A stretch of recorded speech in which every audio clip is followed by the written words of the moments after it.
Bien, pues ahí tenemos en 1911 un anuncio de cemento Portland artificial de marca El León. Y pongo debajo quién en Cuenca es el distribuidor. Son los señores Atienza. ¿Por qué digo de Atienza? Atienza fue probablemente una de las primeras compañías que pasaron de esas caleras familiares de uso pues, a pequeña escala al cemento o a la cal industrial. Entonces tiene suficientes vasos de calera y tiene una empresa que ya la puede comercializar, la cal natural. ¿Y dónde estaba instalada? En el molino de San Martín. Es decir, no sé si lo conoceréis, bueno, me imagino que sí habréis visto el paraje, está en el puente que cruza la carretera de Palomera, allí estaba la presa del molino de San Martín. Primeramente fue molino harinero y luego, en esos momentos, se reconvierte en molino para cal. Ya abandonan todo el tema de la harinera y se meten ya con los materiales de construcción. Bueno, pues allí es donde se hizo el primer cemento industrial de Cuenca. Y por cierto, yo casi intuiría que el comercializar Atienza su cemento y el cemento que provenía de Aslan se hizo competencia a él mismo y arruinó al molino de San Martín. Y en el año 1924 veis que se vende ese molino de San Martín con todos sus enseres. Pero cuidado, que hago hincapié en que tenía molinos de bolas. Vamos a ver, los modernos molinos de moler mineral son todos con esferas de acero, dentro de un tambor que gira a ciertas revoluciones. Bueno, pues en el año 1924 ya había esos molinos instalados en Cuenca. Quiere decirse que la fábrica tenía cierta modernidad.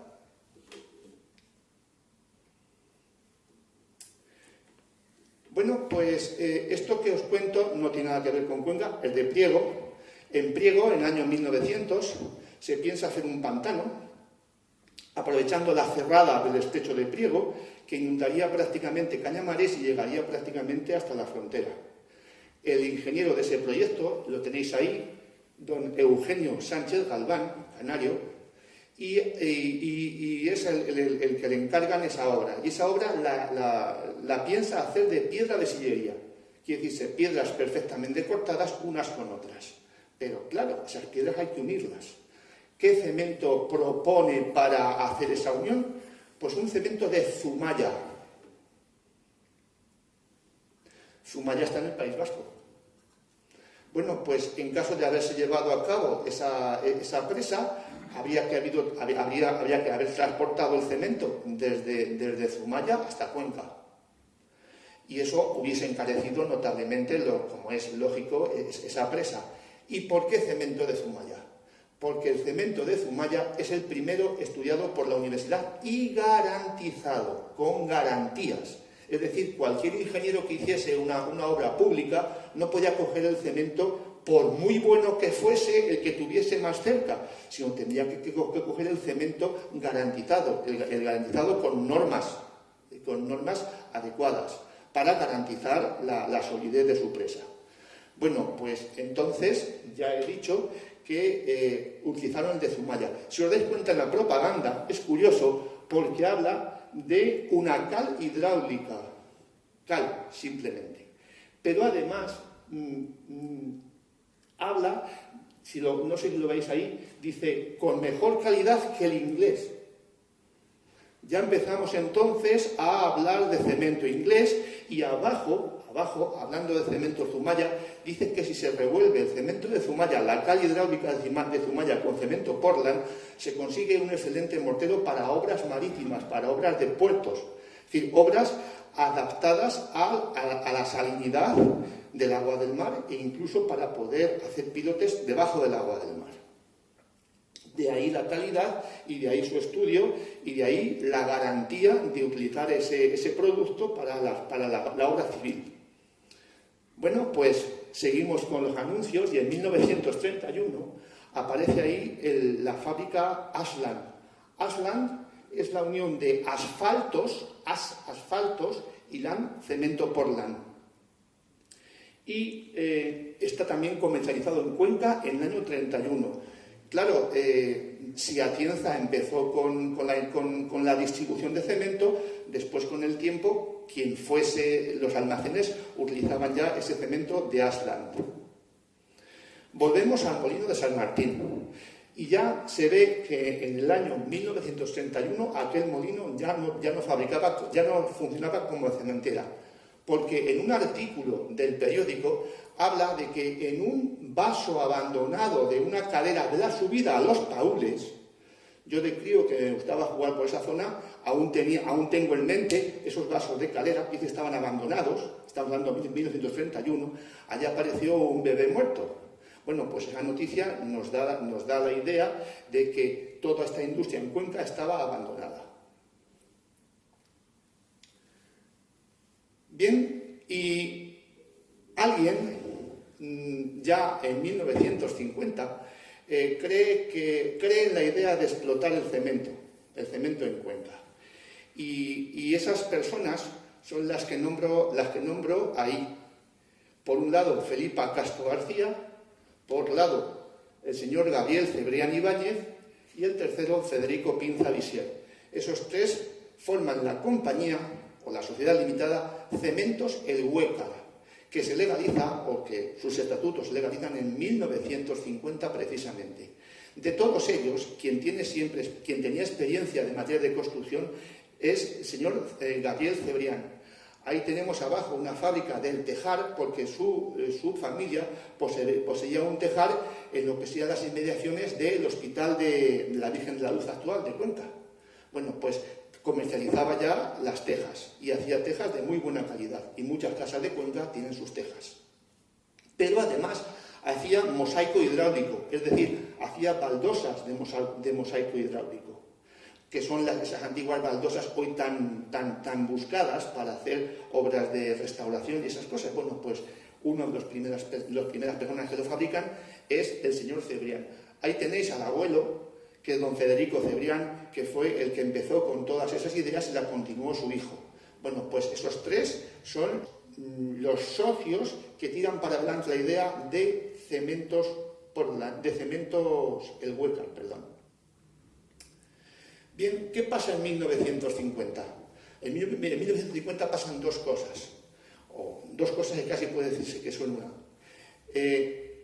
Hay lo que se llama el cupo de cemento. Tú no puedes hacer una fábrica sin cemento, como es lógico y evidente. Y ese cemento te lo racionan. No puedes coger, yo quiero 1.000, 2.000, 3.000 kilos. No, tiene que ser lo que el cupo te dice. Luego, en aquel momento, el cemento está racionado. Pero también está racionado por otro detalle, porque habiendo muchas fábricas de cemento en Toledo, como las había, o en Guadalajara, o en Zaragoza, es que tampoco estaba la gasolina libre. Es decir, el transporte, la gasolina para poder hacer esos transportes también estaba racionada, con lo cual era muy difícil, de una forma o de otra, tener disponibilidad de ese material de construcción.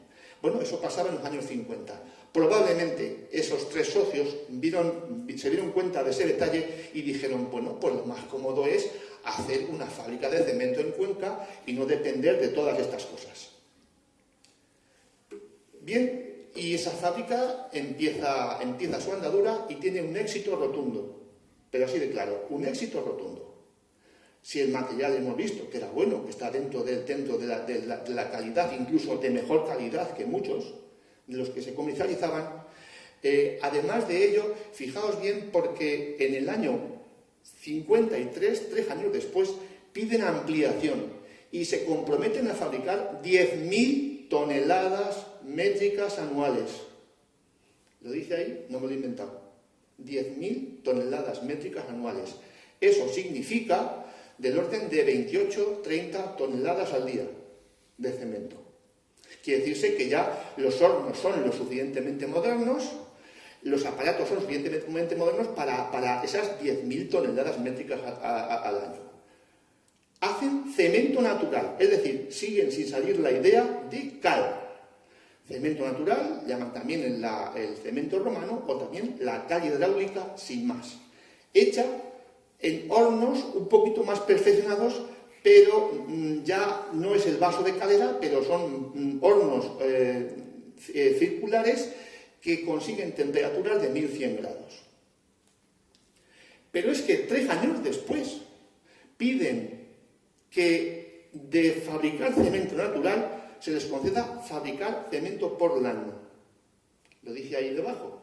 Y entonces la producción serían de 30.000 toneladas métricas anuales. Quiere decirse que estamos ante una industria, como veis, importante. 30.000 toneladas métricas anuales son del orden de 87-90 toneladas métricas diarias de producto. O sea, es una cantidad importante. Como curiosidad, y pensad, no os olvidéis nunca de que estamos en 1950, en esa autorización obligan a usar carbón de enarejos, porque entonces la política que se llevaba es, lo repito, lo he dicho anteriormente, tener las materias primas lo más cerca posible de la industria. Entonces ahí obligan a utilizar carbón de enarejos, que por cierto es de una calidad excepcional y no tiene apenas azufre, añado. Bien, pues ya tenéis, por cierto, ¿qué diferencia hay entre el cemento natural y el cemento Portland? Cemento natural o cal hidráulica o simplemente el cemento romano es la cal, sin más, sin más. ¿Por qué se llama artificial o Portland? Porque tú previamente tienes que hacer la mezcla de minerales para sacar tu producto. Es decir, tienes que elegir una buena caliza y una buena arcilla para fabricar lo que se llama la marga artificial. ¿Vale? Entonces, la caliza la pudieron coger de la cantera que hay a la espalda del auditorio de Cuenca, que por cierto, eran terrenos de la propiedad de Cementos Huércal, la caliza. Pero la arcilla la tienen que sacar de algún sitio. ¿Y dónde la sacaron? De la cavidad que hay subiendo a los paúles y que está cerrada, está tapiada porque hubo problemas de desprendimientos. No sé si sabéis, si os fijáis, subiendo a los paúles, al principio de la cuesta, que hay una entrada de una galería y está tapiada. Bueno, pues ahí sacaban la arcilla. Entonces, con esas dos sustancias, lo que sería la caliza y la arcilla, fabrican, tienen que machacarlas bien, tienen que trabajarlas, tienen que mezclarlas, había mezcladores en esa fábrica, tenían que sinterizarlas, hacer las bolas, pasarlas por el horno y luego volver a moler. Ese es el proceso del cemento Portland. Por eso se llama artificial, porque tú no utilizas, aunque utilices productos naturales, pero las mezclas las haces a tu conveniencia. ¿Y qué es lo que ocurre? Pues ocurre que los años pasan y hay notas contradictorias. Fijaos bien en recortes de prensa de la ofensiva del año 42, arriba, hacen un guiño y dicen: las canteras de piedra rojiza son el carmín con que adorna sus mejillas la montaña del Socorro. Es decir, casi le dan ese elemento estético, ¿no? Pero qué curioso que un año después, por una ordenanza municipal, se acuerda por unanimidad impedir la apertura de canteras y cerrar las existentes. Siempre las canteras han estado en explotación en cierre, siempre ha habido ese problema. Pero en el año 66 la cosa se complica. Se complica porque surge el Museo de Arte Abstracto de Cuenca. Imaginaos que alguien que estuviese visitando el Museo de Arte Abstracto le dijeran: evacúen de aquí la sala porque va a haber una explosión o va a haber una voladura de roca dentro de 5 minutos. Imaginaos la peligrosidad y además imaginaos toda la cantidad de polvo que de forma natural va tirando en la cantera. Cuando pasáis por Buñol veis que está todo absolutamente blanco. Por cierto, ahora que hablo de Buñol, se me olvidaba decir, y perdonad, esas 30.000 toneladas que pensaba hacer Cementos Huércal, su principal cliente era Buñol.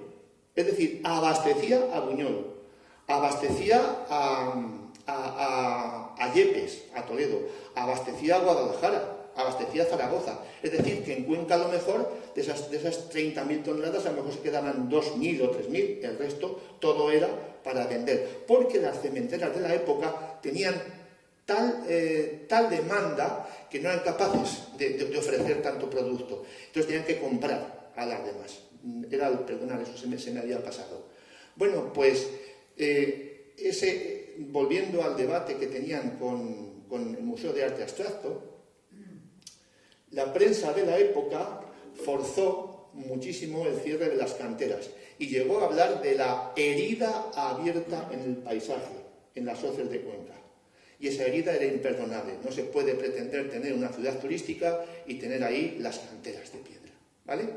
Por cierto, tampoco le echo la culpa yo a Cementos Huécar de hacer toda la cantera que hay detrás del auditorio, ni muchísimo menos. Porque Cuenca necesitaba piedra para la construcción. Pensar que en la calle del Agua, perdón, en la calle de los Tintes, todo el muro que tiene el río Huécar para evitar su desbordamiento se hizo de piedra en las canteras de Cuenca.